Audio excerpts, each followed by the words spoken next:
Manhã Diversa já está de volta. E olha, Renata Monteiro ainda não apareceu aqui no programa para falar para a gente, né, os destaques do jornal de mais tarde. Então agora chegou a hora da gente ficar bem informado com ela. Bom dia, Renata.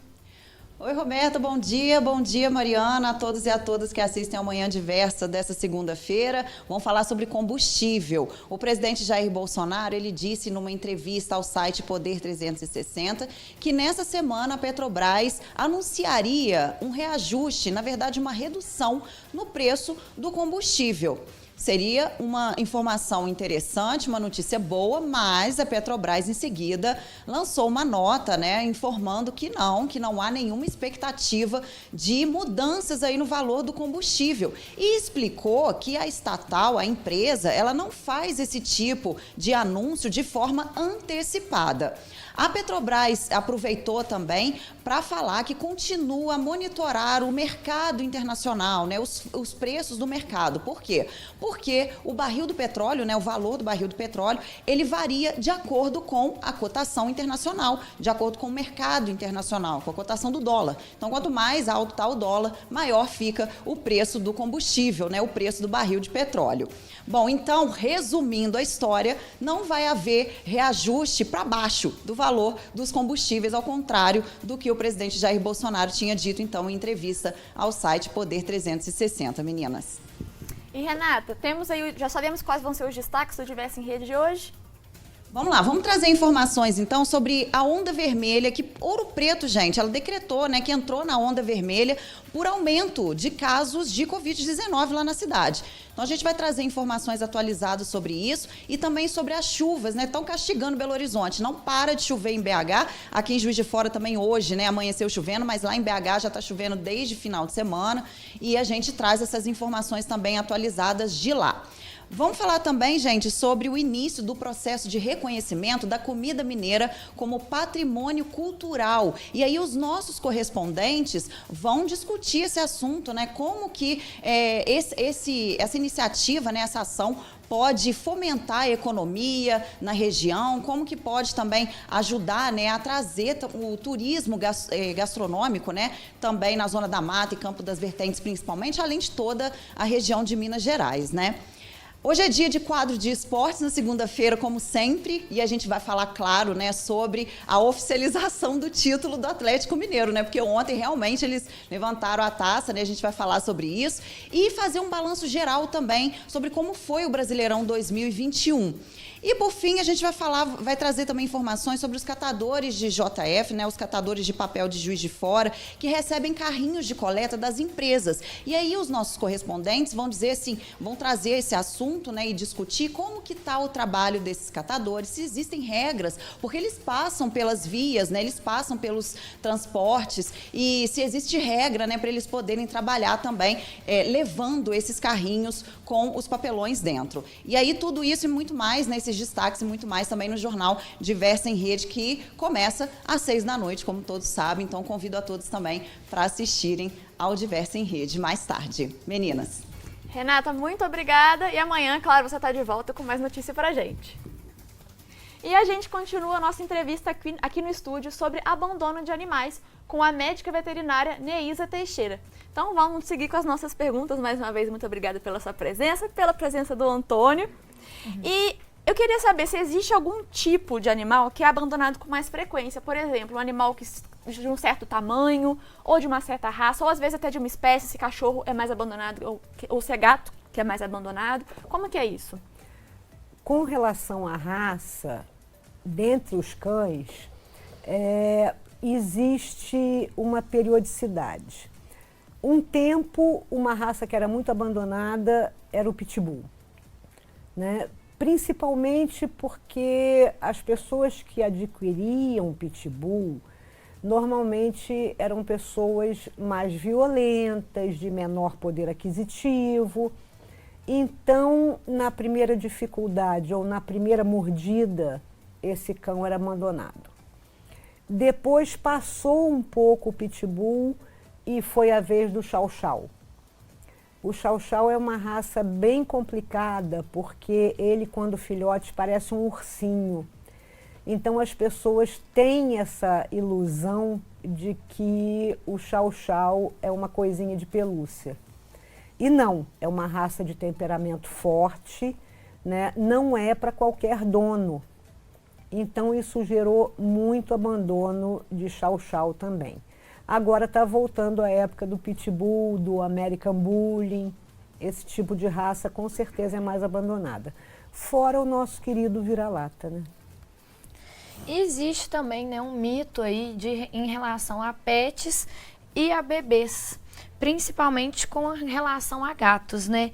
Então a gente vê, né, casos de pessoas que ao saberem que vai chegar aí uma nova criança na família, decide abandonar o bichinho. Mas isso é um grande mito, né? Inclusive é uma boa relação a se ter, né? Você tocou num assunto importantíssimo, tá? Porque o que acontece com a gestante e com o gato? Eu já vi muito médico conceituado aconselhar a gestante a desfazer do gato por causa de toxoplasmose. Só que a toxoplasmose existe, é uma doença que realmente é um risco para o bebê, só que ela pode ser adquirida em verduras, em legumes mal cozidos. Então, na verdade, a gente tem que tomar muito mais cuidado com um self-service da vida do que com o gato.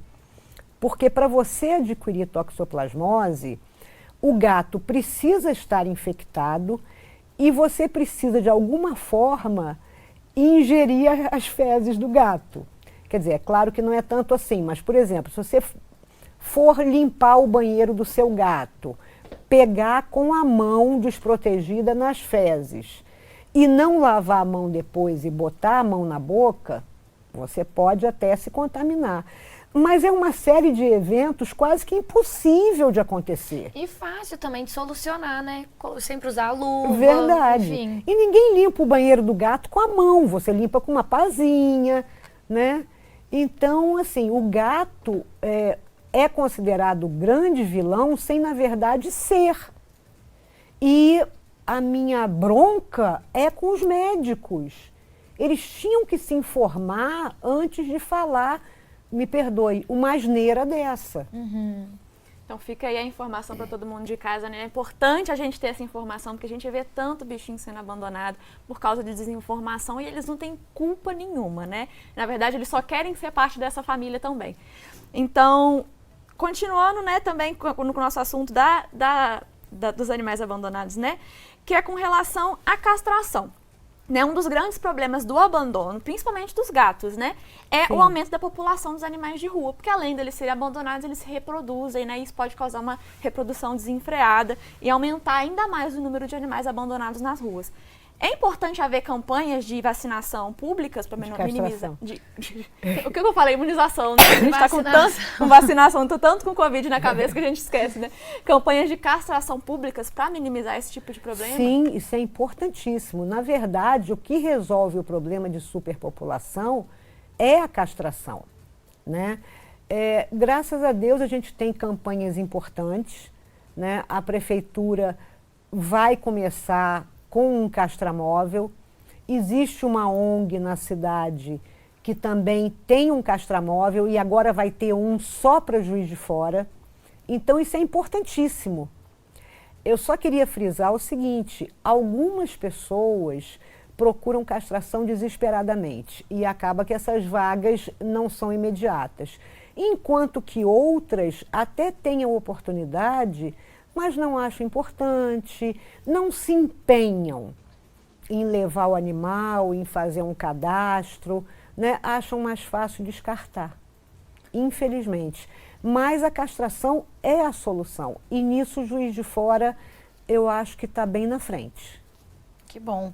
E continuando aí, né, nesse assunto da castração, hoje é muito comum ao adotar o animalzinho a pessoa ter que assinar até um termo, né, de castração. Qual a importância, então, desses tutores de castrarem seus animaizinhos? Sim, além da questão da reprodução, né, como a gente viu, porque você adota um animal não castrado. Mesmo que você não tenha intenção de deixar ele se reproduzir, principalmente sendo uma fêmea, ela entrando no cio, Tem sempre um cachorrinho macho esperto que pode pular um muro, passar numa cerca, né? Isso é um ponto. E a questão de você minimizar o risco de tumores de mama, né? Tumores nos órgãos reprodutivos, no ovário, no útero. E a questão mesmo da facilidade, porque não é muito agradável você ter uma fêmea no cio, num apartamento, por exemplo, que ela vai sujar, né? Com relação ao macho, a castração, você também tem a possibilidade de tumores nos testículos, que você castrando, você zera, porque você retira o testículo, então não tem mais onde ter tumor. Você ajuda também a questão de minimizar o risco dos tumores de próstata e você quase zera a questão da marcação do território, do machinho fazer levantar a perna e fazer xixi em tudo quanto é lugar. E isso é tudo de bom, né? Demais. A castração, então, ela também pode ser uma solução aí para minimizar, talvez, alguns hábitos, algumas coisas dos bichinhos. Sim. Que castrados isso tende a diminuir, né? Sim, com certeza. E olha só, para a gente já começar caminhando para o nosso encerramento, né? Queria que você falasse um pouco para o pessoal de casa, né? Que quer ajudar, né? Porque existem muitos canis, abrigos, que constantemente sofrem com superlotação, com problemas estruturais e financeiros. E como a gente já falou, tem muitos animais aí precisando de ajuda. Então, primeiramente, pessoal de casa, fica aí quem quiser adotar um bichinho para procurar essas instituições. Mas e para quem não puder adotar, mas quiser ajudar? Quais são as formas aí de ajudar? Dá para doar? Dá para participar de atividades da instituição? Como que é? Sim, cada caso é um caso. Por exemplo, os canis, eles fazem periodicamente atividades de limpeza, esse tipo de coisa. Então, estão sempre pedindo voluntários. Um exemplo é o SJPA, que fica ali na BR, né? Mas você tem os protetores independentes, né, que não tem ONG formalizada, mas também fazem das suas casas um abrigo. Então, essas pessoas estão sempre precisando de um medicamento, de uma ração, estão sempre fazendo rifa. Eu mesma estou com uma rifa no Facebook que não está andando. Olha aí, então fica aí a dica para o pessoal de casa para conhecer um pouco mais e para poder ajudar, né? Infelizmente, o nosso tempo está acabando. Mas fica aí a dica para o pessoal de casa para se manter informado e para ajudar como possível. E, é claro, a gente agradece muito a sua presença e da fofura do Antônio aqui no nosso programa. Eu que agradeço. E se alguém tiver interessado em adotar um cãozinho, me procura no Facebook, Neísa Teixeira. Bom demais. E olha, o Manhã Diversa está terminando, então muito obrigada pela sua companhia, pela sua participação nessa segundona aqui com a gente. E não se esqueça de ficar ligadinho no nosso site e também nas redes sociais da Diversa. É isso aí, Roberta. Por lá você fica sabendo dos temas da semana e também pode mandar suas perguntas para os nossos entrevistados. Fique agora com o programa Cultura Design e logo mais às 6 da noite tem o jornal Diversa em Rede. A gente volta a se encontrar amanhã a partir das 10 horas da manhã. Até lá!